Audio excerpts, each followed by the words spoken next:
is your host, Hollie, and it's time for a little teaser talk.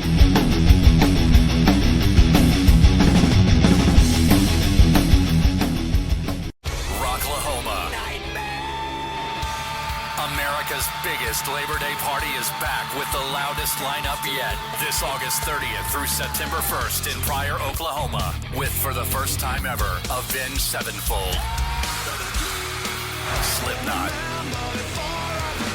Disturbed, Evanescence, plus A Day to Remember, Lamb of God, and many more. Passes and camping on sale now at rocklahoma.com, starting at $10 down. What is going on, everyone?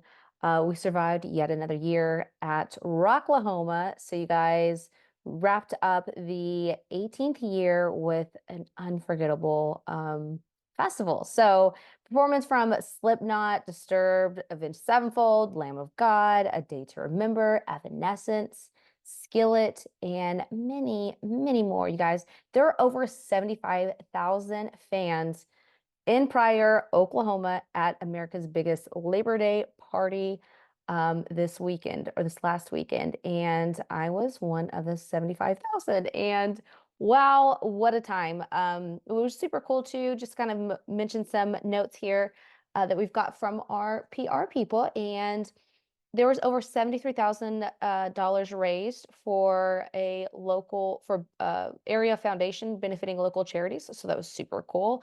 Good to see that. You guys, it was, what a weekend. For the first time, you guys, this year, Teaser Talk pitched a tent, and not the type of tent that we were looking for. Kidding, but also sames. Anyways, so it started out, I'm going to start just kind of, I guess I'll just tell you guys how camping went, because that was kind of one of the big things I was super nervous about. It was me and my best friend Scotty, and we, some people are saying we overpacked, but you know what? We have high standards, and we didn't have enough opportunity to arrange for an RV since with us getting media campsite, which I'm super grateful. Shout out to the DWP people for arranging to have us have a spot to camp in, but we didn't have time to arrange for an RV. So we elected to just, pitch that tent and let's have fun. So we got like it's a quote unquote 3-bedroom, but it's really just separated by like dividers. And then there's like a middle part in the way. So it was nice to have some privacy. So we got there on Thursday. And of course, we ran an hour and a half late leaving. So there's that. But by the time we got through the gates and checked in, I would say it was about 8:30-ish, 9-ish.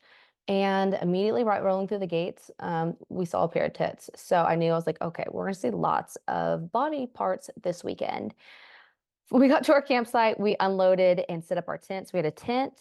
We had a canopy, and emphasis on had, you guys. I have to fill you that in here in a second. We had 2 privacy tents. So one was a tinkle tent. So we got like a little potty in case if we need to go tinkle in the middle of the night, not trying to go walking in the wilderness looking for a porta potty, which I would totally do again. And we will do that again for next year if we do not get an RV.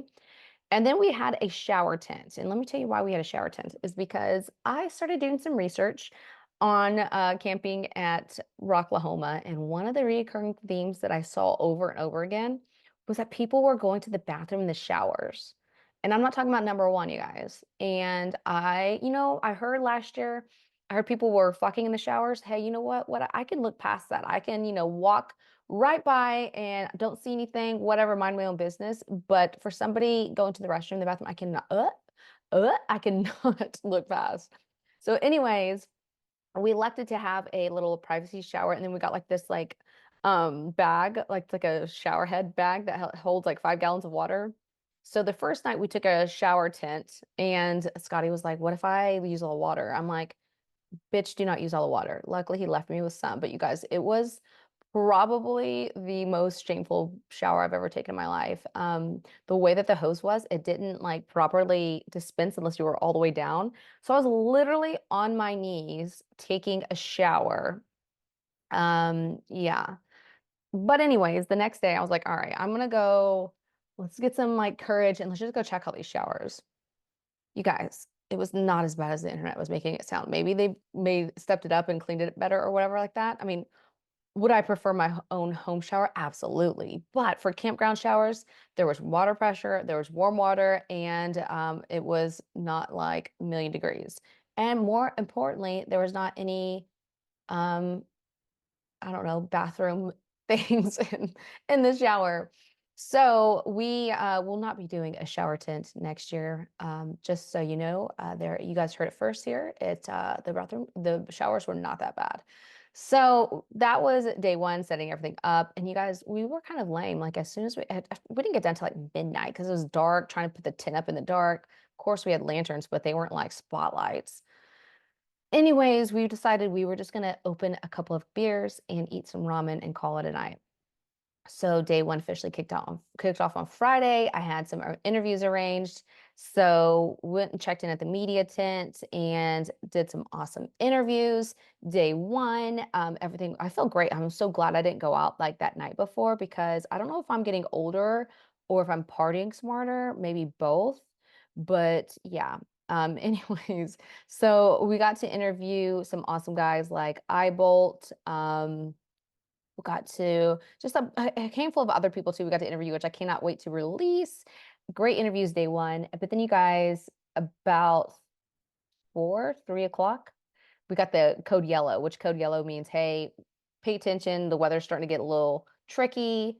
We might have to evacuate. And then before you know it, code red. So we had to evacuate. Now we were parked in media. So when you take the media, you just literally, we had to drive out an exit and then go into another entrance. It was pouring down rain and they locked the gates. Of course, liability. I totally understand why, but it totally sucked because we were locked out of our campground. So we made the most of it, flipped a U-turn and went ate some Mexican food at a restaurant nearby. Now, when we got back, that was another story. So the gates were unlocked. We were able to go in. And you guys, it had rained so much that it pulled on our canopy, destroyed our canopy. So RIP my canopy. She got left in Pryor, Oklahoma, and definitely mangled up in no bueno. But the great news is the festival got rocking and rolling back, and Avenged Sevenfold was able to close us out. So the weather went away. We had a great time. Another great one was Kim Dracula. That was a good one too to watch. So day two. Oh, wait, I got to talk about the shenanigans, you guys. Okay, so the afters. So last year, my friend David was telling me that there is this like epic, legendary, I don't know, insert word to describe something that cool there. And he's like, you have to go check out the stripper pole. Like people will literally go and like strip on the stripper pole. And I'm like, first off, I'm like, ew, like everyone's sweating and you know they're probably not Cloroxing, wipe this pole down. I'm in. I want to see this. I will not get on it. And if I try to get on it, you guys, and please take me back to my tent. Anyways, so we went there and it was not what it cracked up to be. The people that we saw in there was like with clothes or like there's this cowboy that just kept going up there. And I'm like, okay, we get it. Like your cowboy has old news. Again, we didn't see anything. I might have saw like an ass cheek or something from a guy, but I don't know. So then we were walking by and we saw I think it might have been the Kinklahoma setup. I don't know if that's an official one, but it was like ass slapping contest. So that was entertaining for a couple of minutes, but then afterwards it's like, all right, it's old news, like people just getting their ass slapped. So then we called it a night because it was a long day and all scattered and went back to our campsites. Day two.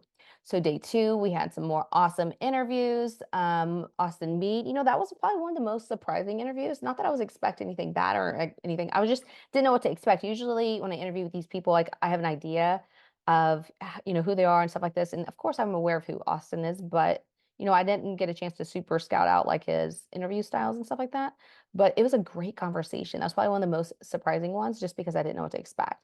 But my guys from Another Day Dawns rolled in and interviewed them. That was probably the one I laughed the most at. Like it was a fun interview. You guys, I cannot wait for you guys to listen to that one. So we did that. And then, of course, day two, music. There's just Code Yellow. We didn't get evacuated, thank goodness. Our tent stayed dry. Yay. But yeah, it was another epic freaking day of music. And let's see, I think A Day to Remember closed that day two out. No, Disturbed. Disturbed did, and it was amazing. So there was that day, and then the afters. Okay, so then I'm like, all right, this is redemption time, David, because The stripper pole sucked yesterday. We're thinking maybe we went too late. So as soon as the headliner performed, we beelined it like to get perv row. Again, you guys, it was not what I would expect to be. Like I was ready to get rowdy and have fun, and mean, it wasn't awful, but yeah. So we stayed there for just a little bit. Then we ventured off to the, you guys are gonna laugh at this, the butthole bus. And yeah, I said what I said. Butthole bus is actually three B's or something. It's like boobs, butts, bus or something like that. But honestly, guys, I have a pair of tits. I'm not interested in seeing tits. Show me your butthole. So that was a fun time though. It's literally a school bus that has been converted into like a party bus. And the upstairs has like a deck, like a wood deck.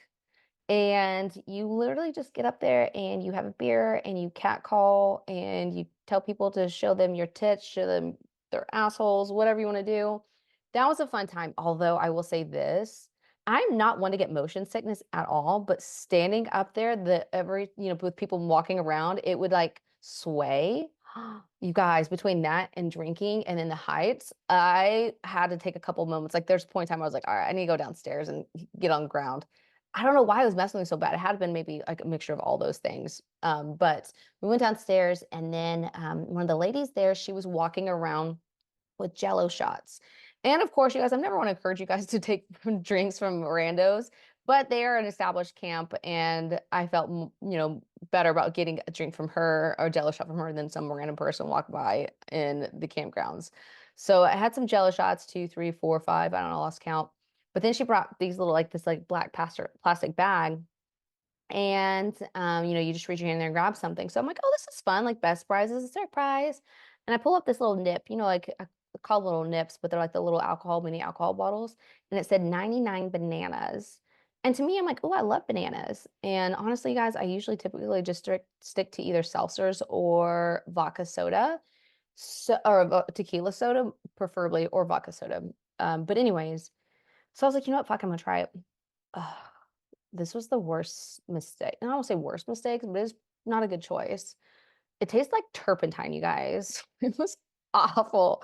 0 out of 10 would recommend 99 bananas as a drink for you to enjoy.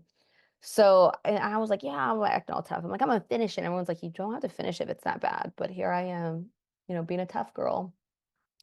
But our night ended at the Butthole Bus. It was a fun time. Again, you guys, the after parties weren't as rowdy as I thought they would be, which is totally fine with me. I had fun, don't get me wrong.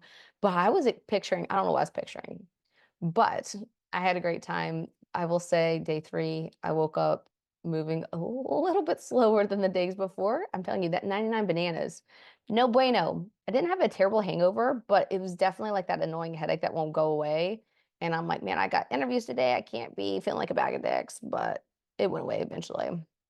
Anyways, so day 3, I had some awesome interviews lined up. And let's see here, what else? So I would say one of the, they're all amazing interviews, but I was definitely looking forward to interviewing the guy from Nothing More. So that was good. So had a great conversation with him, and he was like talking about how he's really big into craft beers. And I was like, oh, you know what? This sounds really good. So afterwards, I went back to the tent and went to the bar and got a craft beer. Tasted like cat pee, you guys. It was not, it's not a good craft beer. So, anyways, I did chug almost all of that, but I couldn't stomach the last part of it. But yeah, it was great. Kerry King freaking crushed it. The crowd lost their minds when he played a Slayer song, as they did at Welcome to Rockville. It was so hot. It was so hot. So I didn't see too many mosh pits for that as much as I saw at Welcome to Rockville. But also maybe I missed something in the back or something being with the front. But yeah, you guys, it was epic. It was fun. It was amazing. All the bands were awesome. Evanescence was amazing. Disturbed was, I mean, they really all were. Clutch fucking crushed it. That was awesome. I didn't get pink eye this year, like gore when they stained my contacts pink. So your girl did not come back with stained contacts. And yeah, it was interesting. It was a great event. I can't wait for Rocklahoma 2025. I love that I met so many awesome people last year. And then I got to see them again this year. And then hopefully I'll get to see them the next year after that.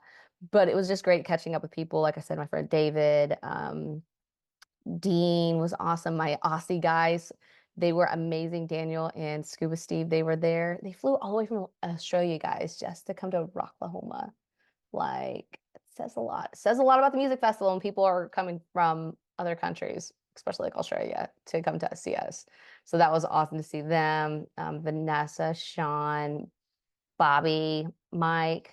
They're just so awesome people there.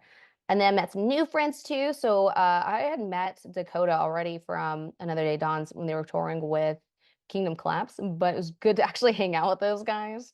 And man, did we have fun. We had so much fun, you guys. It was epic. Let me see if I think I'm missing something. I told you guys about the camp being all wet and stuff and crazy.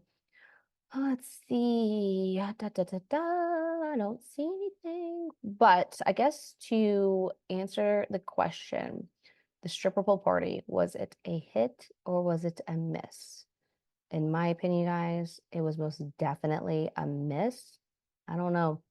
I wouldn't be as eager to go back to it next year. I would be okay if I actually didn't. And then the whole bus was definitely fun for sure. I would most definitely go back and see some buttholes, but I would make sure to kind of maybe keep a little bit more on the solid ground before running upstairs in that bus. But that was so much fun. But yeah, you guys, I can't wait till next year. You guys stay on the lookout for the interviews that we conducted. Shout out to my best friend Scotty for being my ride or die. So grateful we didn't do the ladder, so we just wrote it out, and he helped me obviously with camping and stuff, but then also just like with audio and camera stuff. So shout out to my bestie. Hopefully you'll be able to make it with me next year too, because it was epic and it was a good time. But yeah, you guys, if you guys didn't get a chance to go, you guys missed out on an awesome time. I will say this, that there's been a lot of feedback and chatter because this was the first year that DWP had ran it and owned it or whatever, if you will. And I think a lot of people are just don't like change. And, of course, there's some barking and stuff like that. And some people like they didn't like this, they didn't like that. And always the complainers seem to be the louder ones. And I'm sure that there's some valid complaints out there, but some of them I'm like, all right, you guys, come on, let's be real here. But overall, you guys, I think it's a slam dunk deal. And I know obviously when new changes come and new management, new owners, people who acquire it, when that comes out, I know that it's always nervous to see, especially a festival that's been going on there for 18 years. But it was awesome. It was great. If you guys aren't part of the Rocklahoma Facebook groups, as I mentioned in the last episode, there's so many of them and they're wild. There's like Kinklahoma, there's Rocklahoma Uncensored, there's Rocklahoma Bound, there's singles, there's all kinds of boobs ones. There's all kinds of stuff out there for it. There's a flavor for anyone out there. But I was reading on one of them and this girl had posted it was interesting to see like people were like posting pictures of like people passed out at their campsite and they're like, hey, if you're looking for your campsite member or your buddy, they're here at this location. So it's kind of cool that people were looking out for everyone like that. But then this one girl, she had posted and said, my boyfriend got super drunk and he didn't come home to the tent. Please let me know if you guys see him or hear from him. And there's a picture of him. And then in the comments, I started reading, and then people were like, oh, check the jail. And he actually got arrested. So poor guy. I think he got public intoxication slapped on him. So, and then people were like, oh, like we need an update. Are you guys still together? And she's like, yeah, we're still together. He's at home recovering. So that was one. Another one lady had put on there was like, and it's interesting how many people just go out there and just say everything. So it's like this one girl, she had, I guess, had posted on there before, and it was like a picture of her holding like a shroom and like a shroom cap. And she's like, yeah, I ate all that. And like, I'm like, oh my gosh, why would you post that in a Facebook group? I don't know. But anyways, um, so like, I don't know, like 10 hours later or something that she had posted like, well, my boyfriend cheated on me. I beat him up and went to jail, or my boyfriend cheated on me and then I went to jail or something like this. So essentially, I guess he cheated on her with her best friend. I'm like, oh my gosh, that's not good. And then people were like, and then later, she had posted like, did anybody else feel like they got roofied? I got into a fight and I went to jail, and then people were like, are you sure it wasn't your cheating boyfriend that got you to fight? I don't know. Interesting stories that you guys could read literally for days on there. And it's just interesting entertainment to say the least. But yeah, another year of Rocklahoma in the books. So much fun. I will say this, man, when I got home, that shower was probably one of the best showers I've taken. And my bed was definitely the best sleep I've ever had. Because, yes, I haven't been camping since like elementary school. I had an air mattress, so I can't be complaining too much. It wasn't that bad. But man, there's something about air conditioning, lighting. Because we had a generator, but like, air conditioning in a tent's very hard to stay. And just being in your own bed. So super grateful to have my bed when I got back home. But yeah, another stellar Rocklahoma in the books. If you guys didn't get the chance to attend, like I said, you missed out. But make sure you guys check out next year. I mean, if you're available, check that shit out. I don't think they have tickets available just yet, but they do pretty quickly as far as announcing that. And it's Labor Day weekend every year, or it has been. So just go and time block that stuff off and make it a point to attend. And hopefully next year we'll be able to do media and provide you guys with more giveaways of how to win weekend passes. Until next week, you guys, keep rocking and watch out for those buttholes and the buses that move. Bye, everyone. I hope you enjoyed this episode of Teaser Talk. Head over to teasertalk.com to subscribe so you don't miss out on another episode. Until next week, keep rocking.